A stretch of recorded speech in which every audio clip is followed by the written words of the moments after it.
Do you ever feel like you're living, but not really alive? You wake up and your mind is already wedged between yesterday's regrets and tomorrow's fears. Your body is here, but your mind is somewhere else, in all the should-haves, if-onlys, and one-days. You work, eat, sleep, but don't truly live.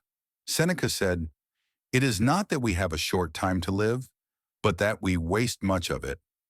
If you felt lost in the current of life, always waiting for peace to arrive someday, comment 1. This video is about reclaiming what most of us have misplaced, the present moment. Have you ever felt that even while life goes on as usual, work, meals, sleep, something inside is hollow, as if you're standing outside your own life? You smile, but your mind isn't there. You talk, but you don't truly listen. You look in the mirror, and the eyes staring back feel strangely unfamiliar. We keep moving, breathing, ticking off tasks, but on a deeper level, we're only existing. Modern life keeps us busy enough to forget how to live. Morning hits, and we're swept into a stream of notifications, news, email, deadlines. We react, reply, process, rarely present.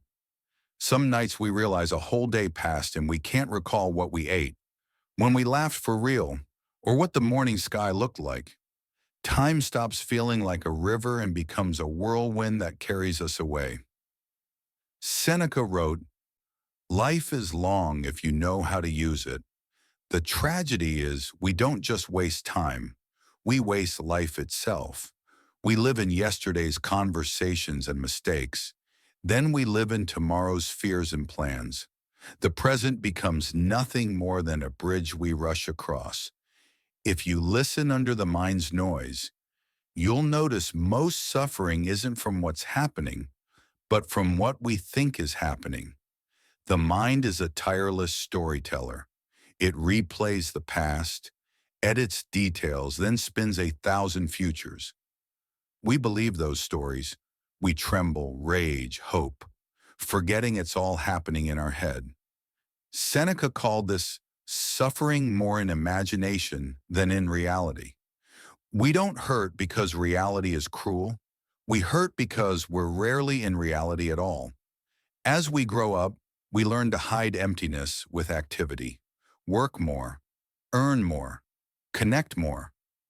But the busier we become, the farther we drift from ourselves. We chase success, wealth, approval, hoping peace is at the finish line. Peace isn't a destination. It appears the moment we stop running. And that's what we fear most, stopping. Because in the pause, we face the silence inside. We are people who are always somewhere else, eating while thinking about work, working while dreaming of vacation, resting while feeling guilty for not working. Every time the mind wanders, we lose a slice of life. Sun on an ordinary afternoon, someone's easy laughter, the smell of morning coffee. Tiny things, but the raw material of happiness. If you're exhausted for no clear reason, it may be because you think too much about things you can't touch. A mind stuck in the past becomes a burden. A mind afraid of the future becomes a prison. Only a mind in the present is free. To come back, you don't need effort. You need awareness. Seneca's art of presence isn't hours of silent retreat. It's being holy with what's here. When eating, just eat. When speaking, just speak. When thinking, know you're thinking. Simple, and the hardest thing in a world designed to distract us every second. He also told Lucilius, "We suffer more often in imagination than in reality." How many times have you feared what never came, then realized it wasn't so bad? The problem isn't the world, it's our image of it. An untrained mind is a child playing with fire. It burns itself with its own thoughts. We call that life, but it's drifting. We let habits, reflexes, fear, and expectation tow us along, until one day we realize how much we've lost without noticing when. In the Stoic spirit, living isn't controlling everything. It's being awake within everything. It's not escaping the present. It's daring to look right at it. Tender or tough, soft or severe. Only in full presence do we understand freedom. A person can be poor, wounded, or failing, yet if they live this moment, they're stronger than many. They aren't tied to the past or trembling before the future. They simply are, honest and whole. Seneca warned, "Time is the most precious resource, yet we let it slip away." We fear losing money but waste hours in worry. We fear death but don't live. In the end, we become spectators of our own life. Our greatest tragedy isn't failing to achieve dreams. It's not being there while life is happening. We can't remember the last sunrise we greeted without rushing, the last rain we heard without checking our phone, the last hug we felt without thinking of something else. We exist, but don't truly live. That gap between existing and living is where anxiety, loneliness, and fatigue begin. Peace isn't the prize for the strongest. It's the result of those who stop and show up. When we learn to live in the present, happiness isn't elsewhere. It's here, in a breath, a glance, a moment, waiting for us to pause long enough to notice. Why are we tired, anxious, empty, even when nothing terrible is happening? Because most pain doesn't come from the world. It comes from within, from a mind dwelling in the past and fearing the future. The true cause is our absence from the present. We spend our days fighting what's gone and plotting what's not here yet, while the only real moment, now, goes ignored. We carry thousands of if-onlys and what-ifs, replaying old films in our heads. The pain isn't in those memories. It survives only because we keep feeding it. Every replay gives it life again. We suffer more in imagination than in reality, Seneca said. We don't just imagine joy, we mass-produce horror stories. Fear of losing a job no one threatened, fear of betrayal from someone who hasn't betrayed us, fear of failure before we start. An untrained mind is a factory of worry that never shuts down. It's not events, but our thoughts about events that break us. We don't see life with eyes alone. We see it through layers of prejudice, memory, expectation. A small trigger detonates not because it's big, but because it pulls up a whole archive of old fear. Without presence, reality blurs. We miss the quiet beauty of morning, the miracle of breathing, seeing, hearing. We sit with someone we love but think about emails. We walk in evening wind but worry about next week. Life feels distant, as if behind glass. Seneca insisted, time is our most valuable asset, yet we spend it as if we had an endless supply. We guard our money, then casually donate hours to useless thinking. We fear wasting opportunities and overlook the greatest one, the moment in front of us. Money can return. Minutes cannot. An absent mind cannot see clearly. In anxiety, we can't tell truth from fear. We act from panic, say things we regret, do things that hurt us. We assume more effort and control will fix it, when the craving to control is the problem. We cannot control the river. We can only be lucid in each step through it. When presence is lost, we lose emotional self-command. Anger arrives and we instantly react. Fear rises and we believe we're powerless. With presence, we see it and name it, and it weakens. Anger stops being the master and becomes a guest we can observe. Fear becomes a cloud passing through a wide sky. Mindfulness is stepping out of the spin to witness without being swept away. You're not weak. You've just lived too long in your head. The mind spun tragic drafts, and you mistook them for reality. But reality is simpler: air going in and out, light across the window, a sound somewhere near. Everything is calm except the mind. So we try false escapes: shopping, overwork, chasing approval. We stuff the inner gap with outer things. But a gap made by lack of presence can't be filled with possessions. Only awareness can fill an absent mind. Why do we suffer? Because we're not here. We keep believing peace is in tomorrow, or somewhere else, or after we get our life together. But no future is enough for a mind that abandons today. Trading the present for a mirage is how a life vanishes, 1 minute at a time. We cannot stop the wind, Seneca wrote, but we can learn to set our sails. Life will keep bringing waves, change, loss. If you know how to anchor in the present, you won't be swept away. Peace isn't a silent world. It's a steady inner witness. We suffer not from the world, but from our way of living in it. We lose peace not to circumstances, but to our distance from ourselves. When the mind isn't here, we're a traveler lost in our own desert of thoughts. One moment of noticing, I'm thinking, I'm worrying, I'm alive, begins the journey home. The pain eases, not because the world changed, but because you woke up. If you're tired of your racing mind, try the smallest act. Notice your breath. Feel this moment as it is. No forcing, no judging, just notice. Peace isn't found by running. It appears when you stop. If you've given too much of your life to what doesn't matter, if you've stood in the present while being torn by past and future, comment 1 to learn how to return, or comment 0 if you still believe peace lives somewhere else.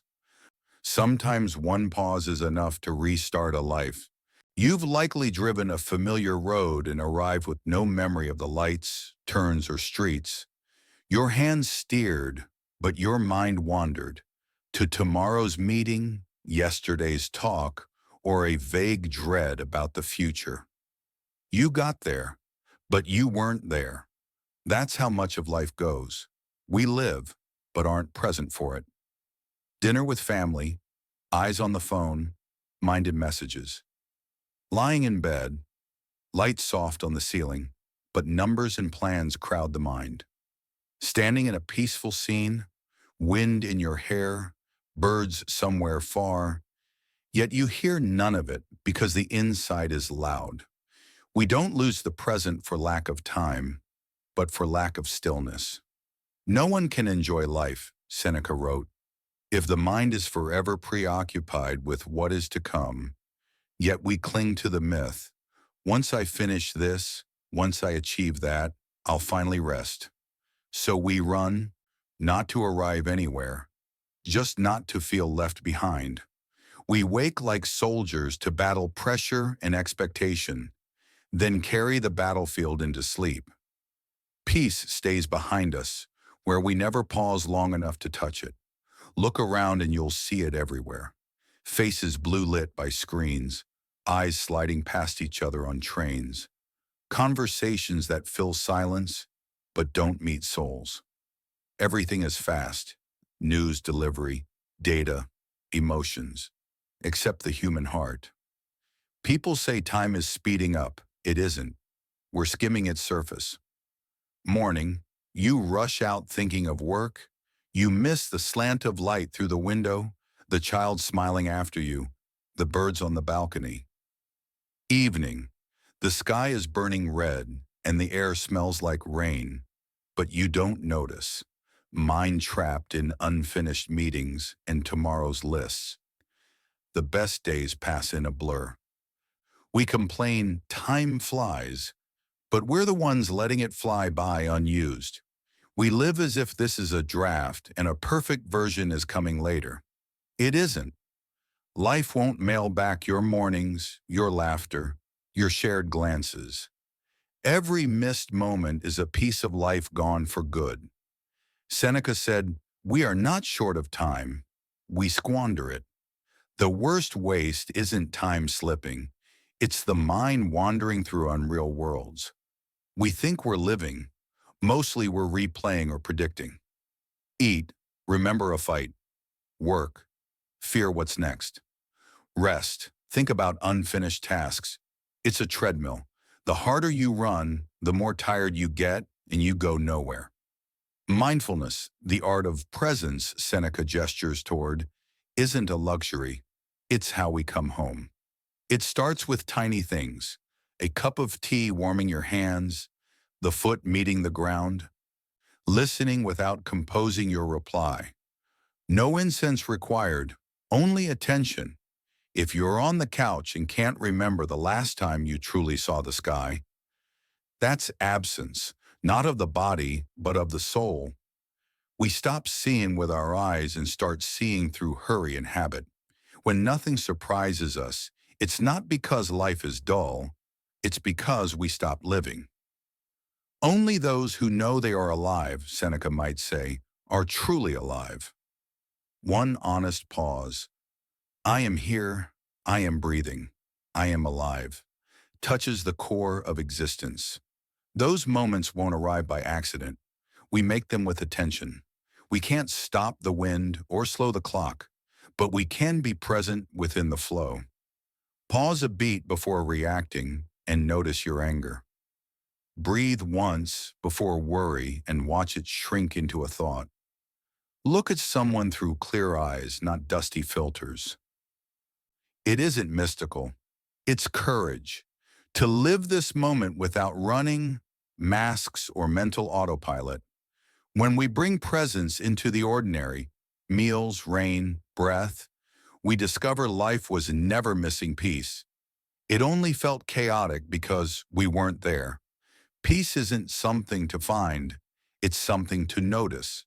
A cup of tea, a gust of wind, an ordinary afternoon. Anything can teach us how to live if we look. What matters isn't what we do, but whether we are there while we do it. 1 minute lived fully is worth more than a year on autopilot.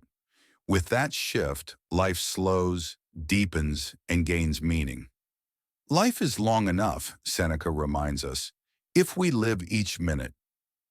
Most of us haven't lived a single day fully, not for lack of chance, but for lack of wonder.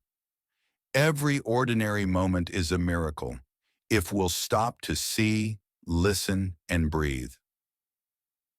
No matter how the world shakes outside, there is a quiet place within where life truly begins. Some days your mind is a battlefield, past and future firing from both sides. Old memories pull you back, fears shove you forward, thoughts rain like arrows and you don't know which way to run. You're exhausted, not because life is too harsh, but because you've lost command of your mind.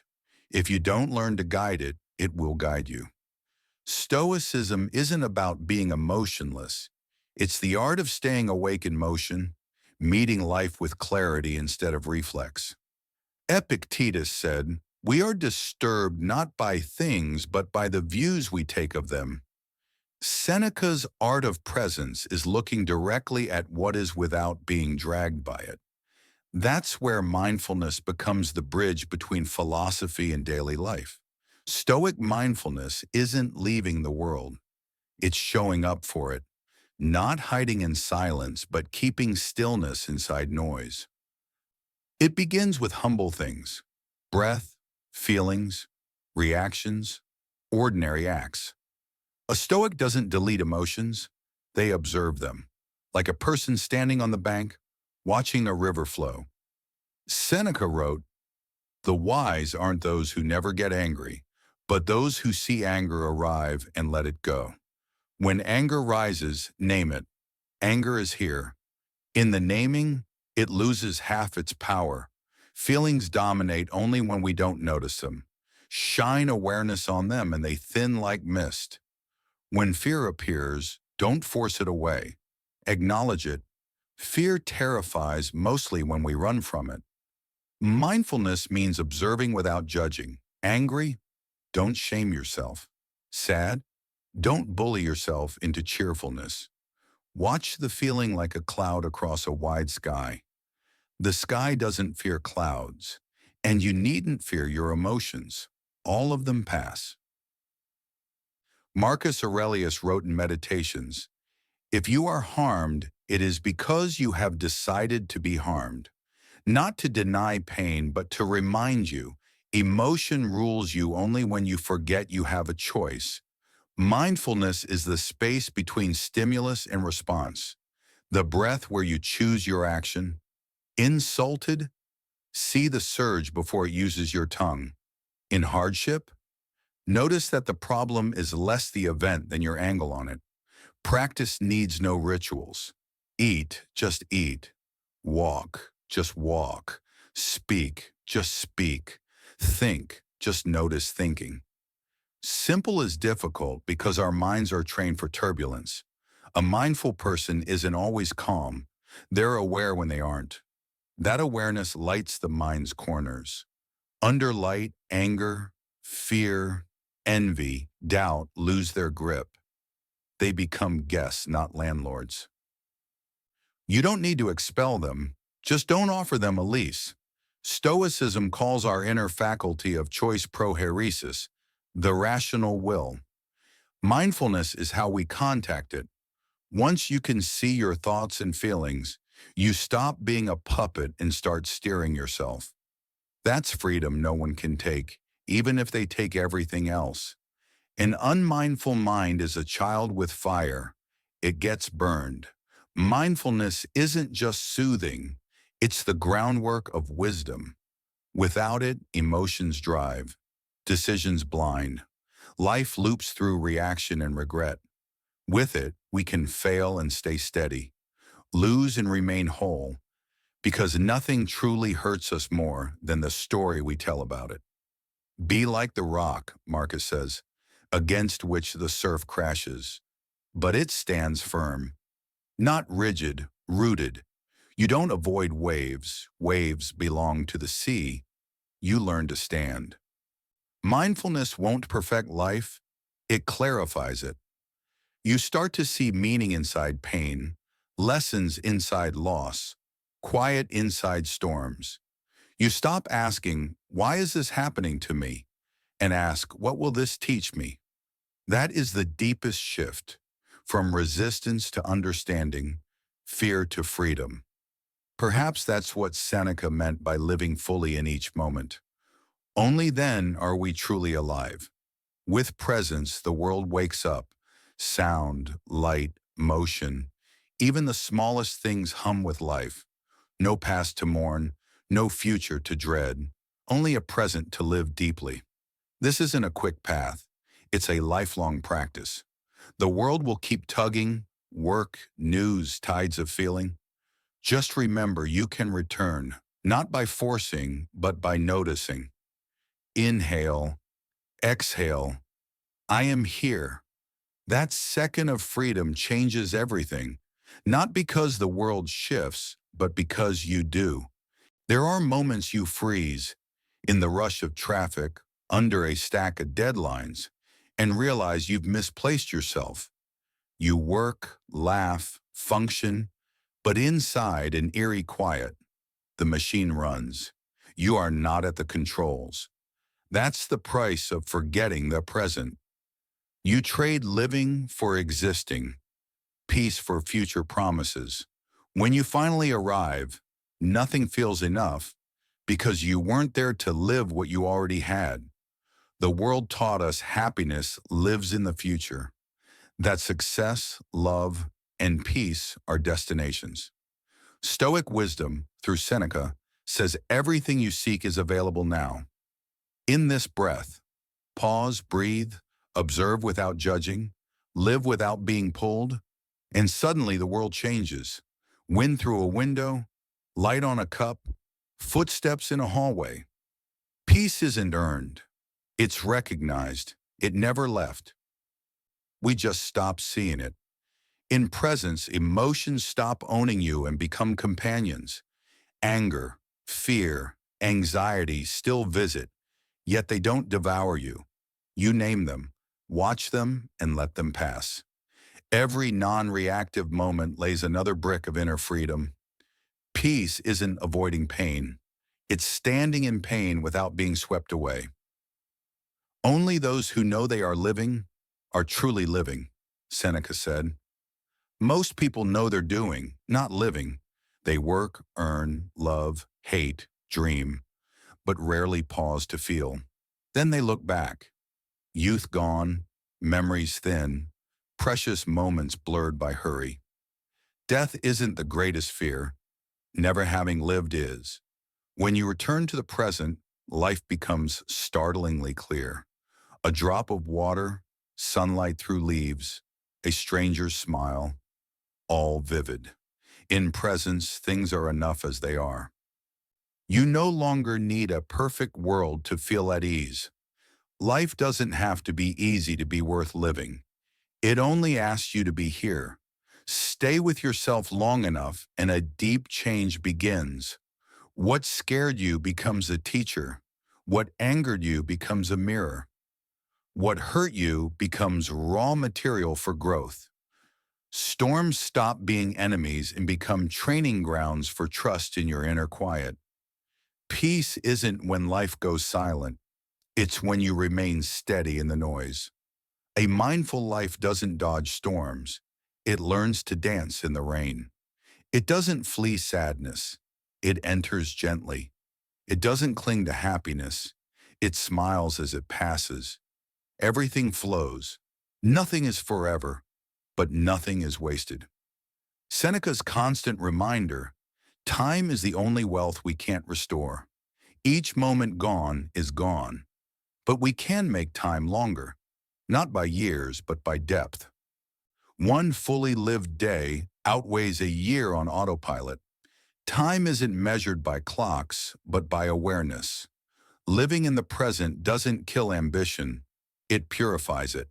Free of worry and regret, we act with clarity, courage, and effectiveness.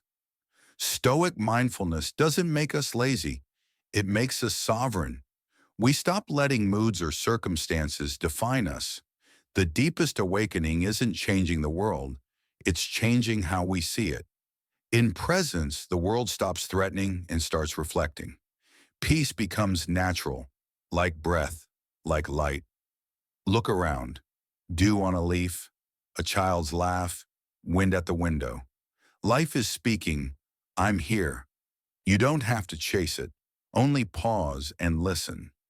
When you live in the present, you stop seeking happiness. You are happiness. You stop fearing loss. Everything comes and goes as it should. You stop needing the world to change. Peace has become who you are. That's the gift Stoicism offers. Freedom no one can steal and calm no storm can break. If you've misplaced yourself in the rush, if days blur without imprint, stop now. Look around. Take one deliberate breath. Feel life moving through you. Only when you're truly here do you truly live. Only then do you touch the happiness people spend a lifetime searching for. Comment 1 if you've ever lost this moment, and 0 if you're ready to reclaim it now, in the breath crossing your chest. Peace isn't far. It's here, in this very second, where you pause and remember, I am alive. Life carries us so fast we forget how to stop. We chase what hasn't come, cling to what has gone, and overlook that peace has always been now. Everything we seek, steadiness, love, joy, starts the moment we return to ourselves. When the world is too loud, remember, one breath brings you back. If you've ever lost the moment you were living, save this video so when you're tired, you can find your way home to the present, where peace has always been waiting, quiet as your first breath every morning.